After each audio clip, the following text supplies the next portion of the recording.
Hello everyone. Let us continue with our history lesson number 1, for which we have discussed about two maps. In first map it is completely different, and in second map which was made in 1720, that was completely different, right? Okay. Now we have to start with a new topic, that is new and old terminology. Now talking about new and old terminology, just 1 second please.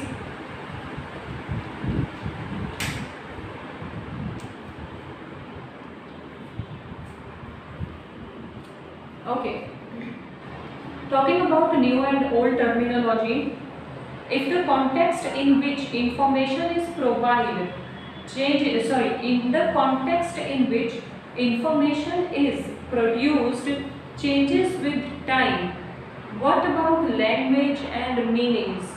Historical records exist in a variety of languages which have changed considerably over the years. Medieval Persians, for example, is different from modern Persian. The difference is not just with regard to grammar and vocabulary, the meanings of words also change over time. So what it is actually? See, new and old terminologies, that is हमें जो evidences मिलते हैं, for example यहाँ पर जो map है that is done in Arabic language, right? Now we don't know Arabic language, okay? Maximum हमें Arabic language नहीं आती, उसी तरह से कई एविडेंसेस मिलते हैं जिनका मतलब वो लैंग्वेज हमें नहीं आती. They have, there are some experts to find out what it is written. Translation की जाती है वो सारी एविडेंसेस की, जो वो एविडेंसेस को ओल्ड में से न्यू में कन्वर्ट कर पाते हैं. ओके, सो ओल्ड एविडेंसेस जो भी मिलते हैं उनमें जो भी लिखा होता है वो इजीली समझ नहीं आता. One have to take help of expert, those who can tell us what actually it is written over there. Okay, then take the term Hindustan for example. Today we understand it as India, the modern nation state. When the term was used in the 19th century by Minhaji Siraj, a chronicler who wrote in Persian, he meant the areas of Punjab, Haryana and the lands between Ganga and Yamuna. He used the term in political sense for lands that were a part of dominions of the Delhi Sultan. The areas included in terms which shifted with the extent of Sultanate, but the term never included South India. See, अब हम India को जानते हैं तो immediately complete map हमारे सामने आ जाता है. North India, south India, east India, waste India, right. But पहले जब एक अर्लियर सेंचुरीज पहले एक नाम 13th सेंचुरी में मिन्हाजी सीरज जितने एरिया में वो रूल करते थे या जितने एरिया उन्होंने विजिट किए थे उनके पर्टिकुलर नाम दिए गए.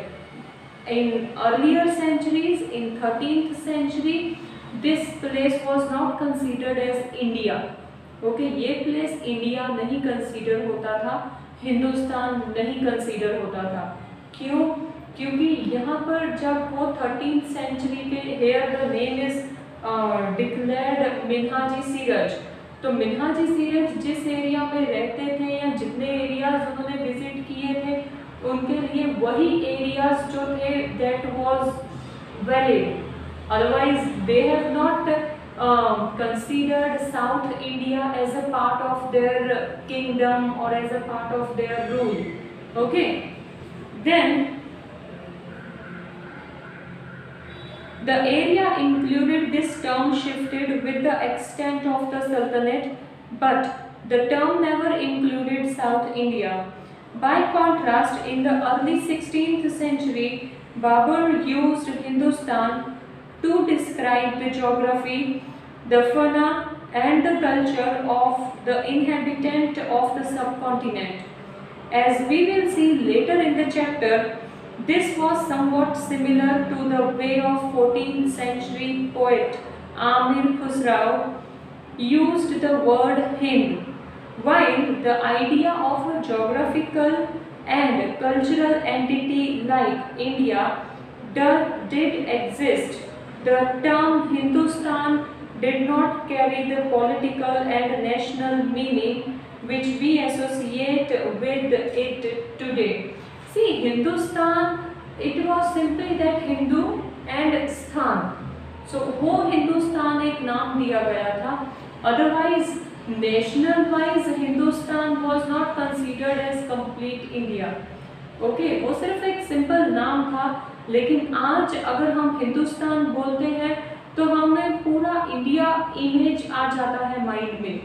Okay, then they discussed about Amir Khusro, जिन्होंने एक वर्ड दिया था अपनी कविताओं में इस देश को, that was Hind. Okay, Hind नाम दिया था और फिर बाद में उससे नाम डिराइव हुआ है Hindustan. Understood? Then historians today have to be careful about the term they use because they meant different things in the past. Take for example a simple term of foreigner.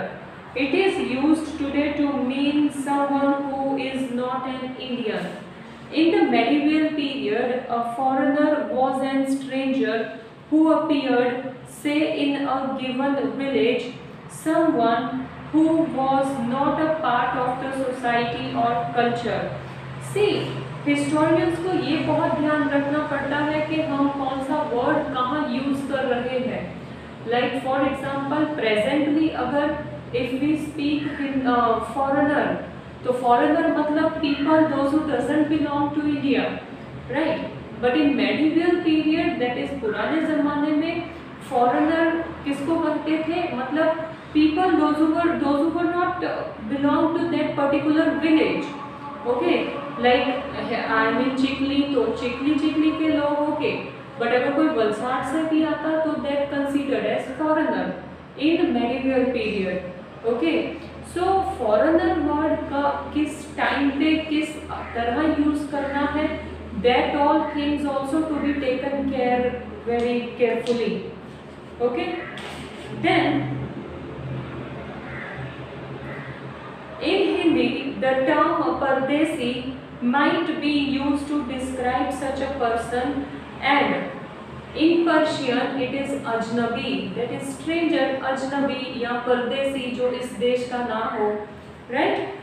The city dweller therefore might have regarded the forest dwellers as a foreigners, क्योंकि city में जो लोग रहते हैं अगर कोई forest में रहता हुआ यहाँ पर आए तो उसको फॉरेनर्स कंसीडर करते थे मेडिवल पीरियड में.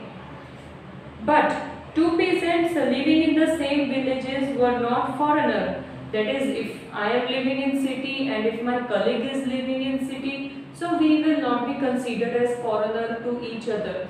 But if someone else of any other city will come to our city, those people will be considered as foreigner. Even though they may have different religion or caste background. I and my colleague living in same city, no matter whether we are of different religion, different community, but we will not be considered as foreigners. Okay? So history में जो भी words use करने, translation करनी, ये सब चीज़ों का बहुत ध्यान रखना पड़ता है. Okay? Next topic is historians and their sources. बहुत इंटरेस्टिंग टॉपिक है. our next topic, we will go through it. So here I finished with one topic, old and new terminologies. Just go through both my videos, first also and second also, so that you can cover up your understanding of lesson. Thank you.